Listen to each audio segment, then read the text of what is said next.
राज्यपाल से मिले नीतीश और लालू बिहार में खेला हुआ। बिहार में अब महागठबंधन की सरकार तय, मोदी शाह हैरान। नीतीश कुमार के पाला बदलते ही संकट में फंस जाएगी मोदी सरकार। बिहार और केंद्र दोनों में ही एनडीए पर छा जाएगा संकट। नीतीश कुमार के पाला बदलने की खबरें लगातार आ रही हैं। नीतीश कुमार बीजेपी से दूरी बनाए हुए हैं। अमित शाह के उस बयान से वो काफी नाराज हैं, जिसमें उनके मुख्यमंत्री वाले सवाल पर अमित शाह ने गोलमोल जवाब दे दिया। इधर ललन सिंह के केंद्र में मंत्री बनने और संजय झा के जेडीयू के कार्यकारी अध्यक्ष बनने के बाद दोनों ही लगातार बीजेपी के नजदीक होते जा रहे हैं। नीतीश कुमार को आरसीपी सिंह वाली घटना याद है। कहा जा रहा है कि दिल्ली गए नीतीश ने मनमोहन सिंह के परिजनों से मुलाकात की, लेकिन एनडीए की बैठक से दूरी बना ली। दिल्ली से लौटे तो मौन धारण कर लिया। पटना में तो यहाँ तक चर्चा हो रही है कि नीतीश कुमार की लालू यादव से बातचीत शुरू हो गई है। दिल्ली आए थे तो बीजेपी नेताओं से भले ही नहीं मिले, लेकिन उनकी कांग्रेस के नेताओं से बातचीत की खबरें जरूर आईं। तो क्यों नीतीश दे रहे हैं पाला बदलने के संकेत और क्यों बीजेपी से होते जा रहे हैं वो दूर, आज हम अपनी इस वीडियो में इसी पर करेंगे चर्चा, तो वीडियो को आखिर तक जरूर देखें। बिहार में इस समय राजनीतिक हलचल मची हुई है।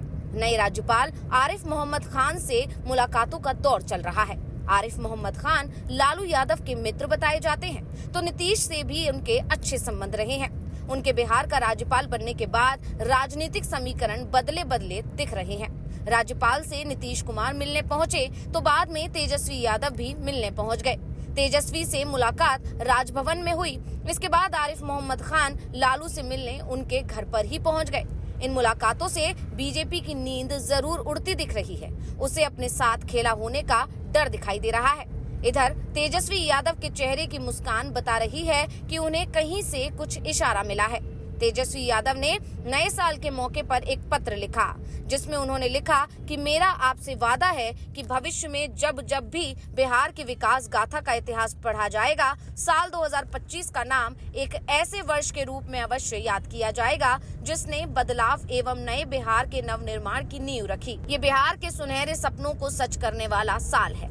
पत्र में उन्होंने आगे लिखा, बिहार का हर वर्ग, हर धर्म, हर जाति, हर युवा, महिला, बुजुर्ग, मजदूर, किसान, व्यापारी, कर्मचारी नववर्ष के साथ शपथ ले चुके हैं कि 20 साल से चली आ रही राजनीतिक अस्थिरता, आर्थिक बदहाली, अनियंत्रित भ्रष्टाचार, प्रशासनिक अराजकता, राजकीय सुस्ती और व्यवस्था में लगे जंग को अब मिटाना है और बिहार को तरक्की के एक नए रास्ते पर ले जाना है। जानकार मानते हैं कि जिस आत्मविश्वास से बिहार की राजनीतिक अस्थिरता को ठीक करने की बात कह रहे हैं, इसके पीछे बहुत कुछ छिपा हुआ है। तेजस्वी यादव वैसे तो अभी भी नीतीश कुमार पर निशाना साध रहे हैं, लेकिन उनके बयान में अब पहले जैसी आक्रामकता नहीं बची है। हाँ, बीजेपी को लेकर जरूर तेजस्वी अभी भी आक्रामक दिखाई दे रहे हैं। दूसरी तरफ अगर बात नीतीश कुमार की करें तो उन्हें अब अपनी पार्टी को बचाने की लड़ाई लड़नी पड़ रही है। दरअसल नीतीश के सामने एक बार फिर से 2022 वाली स्थिति बनती जा रही है। तब आरपीसी सिंह थे तो आज ललन सिंह और संजय झा हैं। वैसे तब में और अब में एक अंतर भी है। आरसीपी सिंह नीतीश कुमार की जाति यानी कुर्मी समाज से आते थे और ये कहा जाता है कि आरसीपी सिंह के सहारे बीजेपी नीतीश कुमार की कुर्मी को हथियाने की तैयारी में थे। जैसा उद्धव ठाकरे के साथ बीजेपी ने किया, वैसा ही खेल नीतीश के साथ खेलने की तैयारी हो गई थी। यानी आरसीपी सिंह अगर अपने प्लान में कामयाब हो जाते तो नीतीश कुमार अभी तक किनारे लगा दिए होते। उनकी पार्टी के नाम और निशान पर आरसीपी सिंह का कब्जा होता। आरसीपी सिंह भी कुर्मी है। ऐसे में अगर वो सीएम रहते तो कुर्मी समाज भी नीतीश की जगह आरसीपी के साथ जा सकता था, जैसा महाराष्ट्र में हुआ, जहां शिवसेना का मराठी वोट उद्धव की जगह एकनाथ शिंदे के साथ चला गया, क्योंकि शिंदे सत्ता में थे और उद्धव की पार्टी के पास तो विपक्ष के नेता की कुर्सी भी नहीं थी। आरसीपी सिंह वाले दाव से तो नीतीश समय रहते निकल गए। बाद में आरसीपी को भी उन्होंने अपनी पार्टी से निकाल दिया। लेकिन इस बार नीतीश भी मान रहे हैं कि खेल आसान नहीं है। बस राहत इस बात की है कि जेडीयू अगर टूटती भी है तो नीतीश के वोट बैंक पर फर्क नहीं पड़ेगा, क्योंकि ललन सिंह भूमिहार हैं तो संजय झा ब्राह्मण, और ये दोनों ही वोट पहले से ही बीजेपी के पक्ष में माने जाते हैं। हाँ, पार्टी जरूर नीतीश के हाथ से फिसल सकती है, उनकी पार्टी में टूट हो सकती है। विधायक भले ही नीतीश के साथ रहें, लेकिन सांसद उनका साथ छोड़ सकते हैं। इसलिए नीतीश कुमार दिल्ली से लौटें, उसके बाद से ही वो पार्टी पर अपनी पकड़ को मजबूत करने में जुट गए हैं।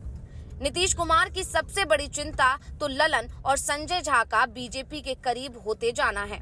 दरअसल डॉक्टर अंबेडकर विवाद में जिस तरह से ललन और संजय झा ने अमित शाह का बचाव किया और कांग्रेस पर ही डॉक्टर अंबेडकर के अपमान का आरोप लगा दिया, उससे नीतीश कुमार भी खुश नहीं है और न ही पार्टी के दलित और अति पिछड़ा वर्ग से आने वाले विधायक, क्योंकि वो डॉक्टर अंबेडकर को अपना भगवान मानते हैं और ये वोट नीतीश कुमार की सबसे बड़ी ताकत माना जाता है। और शायद इसीलिए डॉक्टर अंबेडकर विवाद में नीतीश कुमार ने अमित शाह का समर्थन नहीं किया है।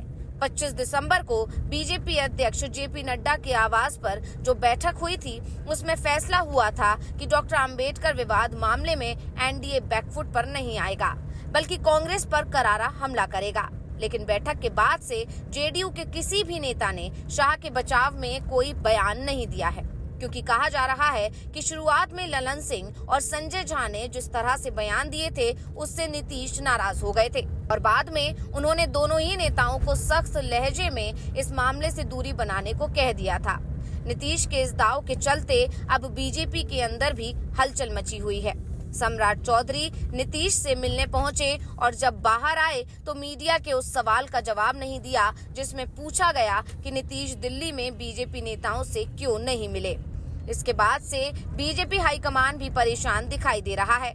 दावा किया जा रहा है कि इस समय खरमास चल रहा है जो 14 जनवरी को समाप्त हो जाएगा। खरमास में कोई अच्छा काम नहीं किया जाता है, इसलिए नीतीश कुमार इस महीने के समाप्त होने का इंतजार कर रहे हैं।